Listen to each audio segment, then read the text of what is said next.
அரசியல் ரொம்ப கடினமானது அப்படிங்கிறது இந்த நிகழ்வுகள் அடிப்படையில் நமக்கு தொடர்ச்சி அது புரிய வந்துக்கிட்டே இருக்குது. ஒரு மனுஷன் நேற்று தான் எப்படியோ போராடி பதவி ஏற்றுக்கிறாப்புல, ஓகே அப்படிங்கிற மாதிரி பதவி ஏற்றுக்கிறாப்புல. சபாநாயகர் அந்த தேர்வு மட்டும்தான் கொஞ்சம் பிரச்சனையாக இருக்குது. ஓகே, ஒரு நல்ல கவர்மெண்ட்டை நம்ம கொண்டு வந்துட்டோம் அப்படின்னு நினைக்கும் போது டக்குன்னு திரும்பி பார்த்தா ரெண்டு பிரச்சனை. ஒரு பிரச்சனை யார் அப்படிங்கிறது உங்களுக்கு நிச்சயமாக தெரியும். கேரளாவில் இருக்கக்கூடிய சுரேஷ் கோபி அப்படிங்கிற ஒருத்தர் பெரிய லெவலில் ஒரு பிரச்சனையை எழுப்பிட்டு இருக்காரு. அந்த பிரச்சனையை பற்றி இன்டர்நெட்டில் கொஞ்சம் செய்திகள் வந்திருக்கு. ஆனால் நம்ம கொஞ்சம் ஆழமாக அந்த விஷயத்தை அலச போகிறோம். அந்த கேபினெட் அமைச்சர் ஒன்று இருக்குது பார்த்தீங்களா, அதுதாங்க பஞ்சாயத்து. அந்த பஞ்சாயத்து என்ன அப்படிங்கிறத கொஞ்சம் தெளிவாக பார்க்க போகிறோம். நம்பர் 1 பாயிண்டா. நம்பர் 2 என்னன்னு சொல்லி கேட்டிங்கன்னா, பாண்டிச்சேரியில் சைலண்டாக ஒரு வேலை ரங்கசாமி அவர்கள் பார்த்துட்டு இருக்காங்க.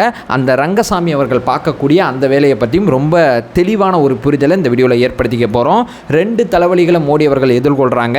2 என்ன அப்படிங்கிறது இந்த வீடியோவில் நம்ம பேசலாம். 2 எப்படி சால்வ் பண்ணுறாரு, இல்லை 2க்குள்ளே மாட்டிக்கிறார் அப்படிங்கிறது இந்த செய்தி கடந்து வர்ற முறையில் மட்டும்தான் இருக்குது. இது 2 என்ன அப்படிங்கிறத தெளிவாக பேசலாம். உற்சாக வணக்கங்கள், வாங்க பதிவுக்குள்ளே போகலாம்.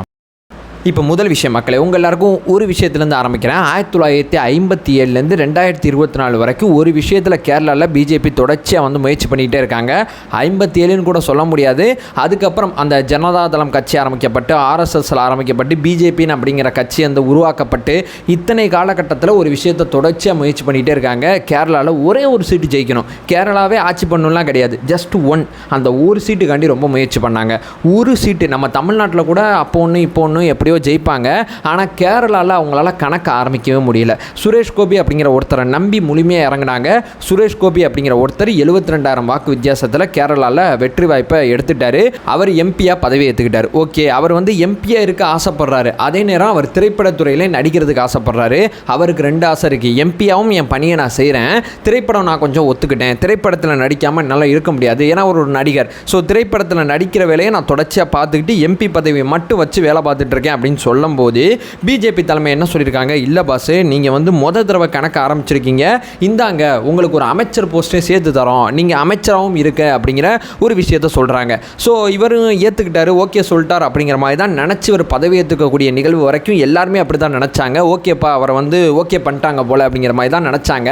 பதவி ஏற்றுக்கிட்டாரு. பதவி ஏற்றுக்கிட்ட முடித்த பிறகு ஒரு மலையாள சேனலுக்கு ஒரு ப்ரெஸ் மீட்டில் பேட்டி கொடுக்குறாரு. இவர் கசிய விடலை செய்தியை, இவரே அதில் சொல்கிறார், ரொம்ப தெளிவாக சொல்கிறார் மனுஷன். நான் வேணாம் தாங்க சொன்னேன், பிஜேபி தலைமை கொடுத்துருச்சு, என்னைய விட்டுருங்க அப்படிங்கிறது நான் கோரிக்கையாக வைக்கிறேன், எனக்கு இந்த அமைச்சர் பதவி வேணாம் அப்படிங்கிறத அந்த நேர்காணலில் போய் அவர் உட்காந்து சொல்கிறாரு. நேற்று பதவி ஏற்றுக்கிறாரு, இன்றைக்கி நேர்காணலில் வேணாம் அப்படிங்கிற மாதிரி ஒரு விஷயத்தை பதிவு செய்கிறாரு. ஒரு மக்கள் நலன் சார்ந்த ஒரு தலைவரை நிப்பாட்டியிருந்தார்னா அந்த அமைச்சர் பொறுப்போட முக்கியத்துவம் அவர் தெரிஞ்சிருக்கும். எவ்வளோ பெரிய பொறுப்பு கொடுத்துருக்காங்க, இன்னும் இலாக்கா கொடுக்கல, எவ்வளோ பெரிய பொறுப்பு கொடுத்துருக்காங்க, எவ்வளோ பெரிய அடிப்படை பொறுப்பு அப்படிங்கிற எல்லாமே அவருக்கு தெரிஞ்சிருக்கும். ஒரு நடிகர் ஒரு கட்சி அங்கே நிற்கணும் அப்படிங்கிறதுக்காண்டி அந்த முகத்தை பயன்படுத்திக்கிறதுனால இந்த விஷயங்கள் அத்தனையுமே நடக்குதோ அப்படிங்கிறது பர்சனலாக நமக்கு தோணுது. என்ன இருந்தாலும் கேரளாவில் கணக்கு தொடங்கணும் தான் எல்லா கட்சிக்கும் அந்த ஆசை இருக்கும். அது கேரளாவோ தமிழ்நாடோ ஆந்திராவோ கேரளாவோ என்ன ஒரு ஸ்டேட்டாக இருந்தாலும் தங்களுக்குன்னு அங்கே ஒரு அங்கீகாரத்தை எல்லா கட்சியும் பதிவு செய்ய முயற்சி பண்ணணும் தான். அதே நேரம் அது மக்களுக்கு எந்தளவு சாதகமான ஒருத்தரை வச்சு முயற்சி பண்ணுறாங்க அப்படிங்கிறதுக்கு பிஜேபி இந்த இடத்துல பாடம் கற்றுவாங்கன்னு நினைக்கிறேன். இவரை வச்சு முயற்சி பண்ணி கணக்கை தொடங்கியாச்சு. நேராக போயிட்டு எனக்கு சினிமாவில் நடிக்கிறதுனா ரொம்ப ஆசை, எனக்கு இந்த பதவி வேணாம் அப்படிங்கிற மாதிரி சொல்கிறாரு. நான் எம்பியாக சூப்பராக செயல்படுவேன், எனக்கு இந்த அமைச்சர் பதவி வேணாம், அமைச்சர் பதவி இருந்துச்சுன்னா திரைப்படத்தில் நடிக்கிறது எனக்கு பிரச்சனையாக இருக்கும் அப்படிங்கிற விஷயத்தை நேர்காணலில் பதிவு செய்கிறார் சூச்சகமாக. எனக்கு இது வேணாம், பிரதமர் நினச்சா அதை என்னை விட்டுறலாம் அப்படிங்கிற மாதிரி, விட்டுருங்கய்யா நான் போயிடுறேன் அப்படிங்கிற மாதிரி ஒரு விஷயத்த சொல்லியிருக்காரு. இது மிகப்பெரிய லெவலில் மோடி அப்படிங்கிற ஒருத்தரோட பின்பம். அதாவது அவர் சொன்னால் சரியாக இருக்கும், அவர் சொன்னால் மறுபேச்சு கிடையாது அப்படிங்கிறத தாண்டி பதவி ஏற்றுக்கிட்ட அடுத்த நாள் சொந்த கட்சியோட எம்பியே அந்த முடிவை ஒரு மீடியாவில் போய் உட்காந்து பேசுகிறார் அப்படிங்கிறப்போ இது எந்த அளவு சரியாக இருக்கும். இதில் ஒரு விஷயத்தை சேர்த்து சொல்கிறாங்க, இவருக்கு இணையமைச்சர் தான் கொடுத்துருக்காங்க, இவர் கேபினெட் அமைச்சர் கேட்டார், கேபினெட் அமைச்சர் இவர் கொடுக்கல, அதனால தான் இவருக்கு பஞ்சாயத்து அப்படிங்கிற ஒரு விஷயத்தை சேர்த்து சொல்கிறாங்க. அது என்ன கேபினெட்டு இணை, ரெண்டுக்கு என்ன பெரிய வித்தியாசம்னு கேட்கும்போது, ஒரு கேபினெட் அப்படிங்கிறது ஒரு 3 துறை இருக்கும். இப்போ ரயில்வே ஒரு உதாரணத்துக்கு சொல்கிறேன், நிதித்துறை, இராணுவம், இது 3மே ஒரு மிக முக்கியமான துறை. இந்த 3மே ரொம்ப அனுபவம் வாய்ந்த ஒருத்தர். இப்போ 30 பேர் கேபினெட் அமைச்சராக இருக்காங்க. அந்த 30 பேருக்கு உதவி பண்ணுறதுக்கு தான் மிச்சம் இருக்கக்கூடிய 42 பேர் இருக்காங்க. இந்த 42 பேரில் பிரதமர் நரேந்திர மோடிக்கு நேரடி பொறுப்பு, தனி இணையமைச்சர்னு ஒரு பொறுப்பு கொடுத்துருப்பாங்க. ஒரு 5-6 பேர் இருப்பாங்க. அவங்க டைரெக்டாக மோடி அவர்களுக்கு தான் ரிப்போர்ட் பண்ணுவாங்க. அந்த குறிப்பிட்ட ஒரு துறையை மட்டும் ஃபோக்கஸ் பண்ணி அவங்க முழுக்க இப்போ ரயில்வேயை மட்டும் தனியாக ஃபோக்கஸ் பண்ணணும்னா ரயில்வேக்கு கேபினெட் கொடுக்க முடியாது. ஏன்னா ஒரு தனித்துறையாக இருக்குது. அந்த தனித்துறை அப்படிங்கிற ஒன்றை ஃபோக்கஸ் பண்ணும் பிரதமர் நரேந்திர மோடி நினச்சார்னா அதற்கு இணையமைச்சரை போட்டு எதுவாக இருந்தாலும் என்கிட்ட கொண்டு வந்து சொல்லு, உனக்கு என்ன பிரச்சனை இருந்தாலும் நான் சரி பண்ணி சொல்கிறேன், எதுவாக இருந்தாலும் இந்த ஏரியா வந்து கரெக்டாக இருக்கணும் அப்படின்னு சொல்லி இணையமைச்சர் அந்த குறிப்பிட்ட ஒரு துறைக்கு மட்டும் கொடுப்பாங்க. இல்லைங்க ஒரு 2-3 ஒன்றா ஒருத்தட்ட நம்பி கொடுக்கலாம் அப்படிங்கிற மாதிரி யோசிக்கிறாருன்னா 2-3 துறையை ஒன்றாக்கி ஒரு கேபினெட்டாக ஒன்றை போட்டு அந்த கேபினெட்டுக்கு ஒரு அமைச்சரை போடுவார். அந்த கேபினெட் அமைச்சர் என்ன பண்ணுவார்னா தனக்கு உதவிக்கு வந்து ஒரு 2-3 பேர் இணையமைச்சர் வச்சுப்பாங்க.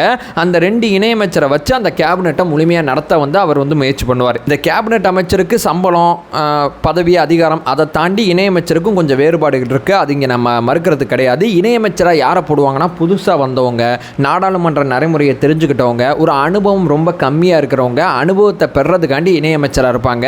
இணையமைச்சர் அப்படிங்கிறது பெருசாக வேலை இல்லாத அமைச்சர் தான் கிண்டல் பண்ணுவாங்க. இணையமைச்சர் வந்து அந்த துறை சார்ந்த அறிவை வளர்த்துக்கிறதுக்காண்டி முயற்சி பண்ணுவாங்க.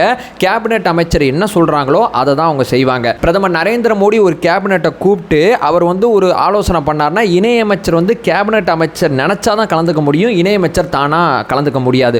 ஒரு நாடாளுமன்றத்தில் பதில் சொல்கிறது கூட கேபினெட் அமைச்சர் சொன்னால் தான் இணையமைச்சர் பதில் சொல்ல முடியுமே தவிர இணையமைச்சர் பதில் சொல்ல முடியாது. ஸோ இணையமைச்சர் அப்படிங்கிறது உங்களுக்கு எப்படி அப்படிங்கிறது ஒரு ஐடியா கிடச்சிருக்கும். இந்த இணையமைச்சர் போஸ்ட் எனக்கு கொடுத்ததில் எனக்கு உடன்பாடு இல்லை, எனக்கு கேபினெட் வேணும் அப்படின்னு சொல்லி அவர் கேட்டிருப்பார் போல. அதனால தான் இவர் இப்படி அதிருப்தியை பதிவு செய்கிறார் அப்படிங்கிறது சொல்கிறாங்க. இப்போ தான் ஒரு எம்பியாகவே ஆயிருக்காரு. உடனே எப்படி கேபினெட் அமைச்சர் கொடுப்பாங்க? ஒரு கேபினெட்டை ஆர்கனைஸ் பண்ணுற அளவு இவருக்கு எக்ஸ்பீரியன்ஸ் இருக்கா அப்படிங்கிற பல்வேறு விதமான கேள்வி இருக்குல்ல. ஒரு இராணுவத்துறை அமைச்சராக அவரை போடுறாங்க, அந்த கேபினெட்டுக்கு போடுறாங்கன்னா அதை ஹேண்டில் பண்ணிடுவாரா? ராஜ்நாத் சிங் இருக்கக்கூடிய அந்த ஒரு அனுபவம் இவருக்கு இருக்கா? கட்சி பேதம்லாம் விட்டுருங்க, அனுபவம் இவருக்கு இருக்கா அப்படின்னு கேட்டிங்கன்னா மிகப்பெரிய கேள்வி. அதனால தான் இணையமைச்சர் கொடுத்தாங்க. எப்பா நீ ஆரம்பிச்சிட்டப்பா கணக்க, அதனால உனக்கு இணையமைச்சர் வச்சுக்கப்பான்னு கொடுத்தாங்க. பட் இவர் வந்து அதை ஏற்றுக்கக்கூடிய மனநிலையில் இல்லாதனால தான் இந்த பிரச்சனையை கிளப்புறார் அப்படிங்கிறது பெரிய லெவலில் சொல்லப்படுது. இதை பிரதமர் நரேந்திர மோடி எப்படி சமாளிக்க போறான்னு தெரியல. இது மொதல் பாயிண்ட். இப்போ 2வது பாயிண்ட் என்னன்னு சொல்லி கேட்டிங்கன்னா, சைலண்டாக பாண்டிச்சேரியில் பார்த்தீங்கன்னா பிரதமர் நரேந்திர மோடி அவர்கள் அந்த ஆலோசனை கூட்டம் நடந்துச்சு பார்த்தீங்களா, அவரை தேர்ந்தெடுத்தாங்கல்ல, நாடாளுமன்ற தலைவராக தேர்ந்தெடுத்தாங்கல்ல, அந்த குழுவிலேயும் வந்து ரங்கசாமி அவர்களுக்கு அழைப்பிதழ் விடுக்கப்பட்டிருக்கு. ரங்கசாமி அவர்கள் கலந்துக்கல. பிரதமர் நரேந்திர மோடி அவர்கள் பதவியேற்றுக்கக்கூடிய நிகழ்ச்சியில் 90,000 பேர் கலந்துக்கிட்டதா சொல்கிறாங்க. 90,000 பேரும் கலந்துக்கிட்டாங்க. ஏன்னா அதானி, அம்பானி, ஷாருக் கான், ரஜினிகாந்த் சொல்லி எல்லாருமே போயிட்டாங்க. ஆனால் ஒருத்தர் பெரிய லெவலில் கவனிக்கக்கூடிய ஒரு வகையில் ரங்கசாமி அவர்கள் அந்த நிகழ்விலையும் கலந்துக்கல. ஸோ பிரதமர் நரேந்திர மோடி அவர்கள் பதவியேற்கக்கூடிய நிகழ்விலையும் கலந்துக்கல, அவரை தேர்ந்தெடுக்கக்கூடிய அந்த நிகழ்ச்சியிலையும் கலந்துக்கல. ஸோ முழுக்க பிரதமர் நரேந்திர மோடி அவர்களை புறக்கணிக்கிறாரா ரங்கசாமி அப்படிங்கிற ஒரு செய்தி எழ ஆரம்பிக்கும் போது பெரிய லெவலில் முதல்வர் அமைச்சகம் சார்பாக என்ன விஷயம் சொல்லப்படுதுன்னா, அவருக்கு உடம்பு சரியில்லைங்க, 4 நாளாக யாரையுமே அவர் பார்க்கலங்க அப்படிங்கிற ஒரு தியரி சொல்கிறாங்க. ஆனால் பிரதமர் நரேந்திர மோடிக்கு வெளிப்படையாக அவர் வந்து ஒரு சோஷியல் மீடியா ஹேண்டிலிங் தானே, ஒரு வாழ்த்துக்களை பதிவு செய்கிறான்ல, அவரோட சோஷியல் மீடியாவே பெரிய லெவலில் ஆக்டிவாக இல்லை. ஒரு கடிதமாகவும் ஒரு செய்தி வெளியீடாகவும் அரசு சார்பாக எதுவுமே பண்ண மாதிரி தெரியல. ஆனால் பர்சனலாக மோடிக்கு கடிதம் எழுதிட்டாருங்க அப்படின்னு சொல்லி கட்சிக்காரங்க சொல்லிட்டு இருக்காங்க. என்னப்பா 2 பேருக்கும் அந்த வேட்பாளரை நிப்பாட்டி தோல்வி அடைஞ்ச பிறகு, நமச்சிவாயம் அப்படிங்கிற அந்த வேட்பாளரை நிப்பாட்டி தோல்விக்கு அப்புறமா அந்த தோல்வியை ரங்கசாமி அவர்களால் ஏற்றுக்கொள்ள முடியலையா அப்படிங்கிற மிக முக்கியமான கேள்வி இருக்குது. ஏன்னா காங்கிரஸ் அப்படிங்கிற கட்சி அங்கே ஜெயிச்சு போச்சு. காங்கிரஸ் அப்படிங்கிறது அங்கே எதிர்கட்சியாக இருக்குது. எதிர்கட்சி ஆளுங்கட்சி அந்த எலெக்ஷனில் வீழ்த்தி ஜெயிச்சதை ரங்கசாமி அவர்களால் ஏற்றுக்கொள்ள முடியல அப்படிங்கிற ஒரு தியரியும் சொல்லப்படுது. ரங்கசாமி அவர்கள் இந்த ஏற்றுக்கொள்ள முடியாத மனநிலையில், பிஜேபி நம்ம கூட இருந்ததுனால தான் நம்மளால் ஜெயிக்க முடியல அப்படிங்கிற மனநிலையில் இருக்கிறதுனால தான் இந்த நிகழ்வு அத்தனையுமே புறக்கணிக்கிறார் அப்படிங்கிற ஒரு தியரியும் சொல்கிறாங்க. இதில் எது உண்மை அப்படிங்கிறது கூடிய சீக்கிரம் ஈஸியாக கண்டுபிடிச்சிடலாம். தேர்தல் நடத்தை விதிமுறை திரும்பி வாபஸ் வாங்கிட்டாங்க. அந்தந்த மாநில முதலமைச்சர் அவங்கவுங்க பணியை பார்க்க ஆரம்பிச்சிட்டாங்க. ரங்கசாமி அவர்கள் வந்து ஒரு வார இடைவெளிக்குள்ளே வந்து தன்னோட வேலைகள்லாம் அவர் தொடங்காமல் இருந்தார்னா உண்மைக்குமே அவருக்கு உடம்பு சரியில்லை அப்படிங்கிற ஒரு இடத்துக்கு நம்ம வந்துடலாம். இல்லாத பட்சம் அவர் அதிருப்தியை தான் பதிவு செய்கிறாரு. ஏன்னா நிப்பாட்டினது நமச்சிவாயம் அப்படிங்கிற ஒரு வலுவான வேட்பாளர். நமச்சிவாயம் அப்படிங்கிறவர் ஆல்ரெடி அமைச்சராக தொடர்ந்துக்கிட்டு இருக்காரு இந்த கவர்மெண்ட்டில். அது மட்டும் இல்லாமல் இந்த நமச்சிவாயம் அப்படிங்கிற ஒருத்தர் ரங்கசாமி அவர்களோட உறவினர் தான். அதாவது ரங்கசாமி அவர்களுக்கு மருமகன் முறை வரும். ஏன்னா இவரோட அண்ணனோட பொண்ணை தான் இவர் கல்யாணம் பண்ணியிருக்காரு. யார்? நமச்சிவாயம் அவர்கள் கல்யாணம் பண்ணியிருக்காங்க. அது அடிப்படையில் பார்க்கும்போது நெருங்கிய உறவில் இருக்கக்கூடிய இவர் தோற்கடிக்கப்பட்டது அவரால் ஏற்றுக்கொள்ள முடியலை அப்படிங்கிறது பெரிய லெவலில் சொல்லப்படுது.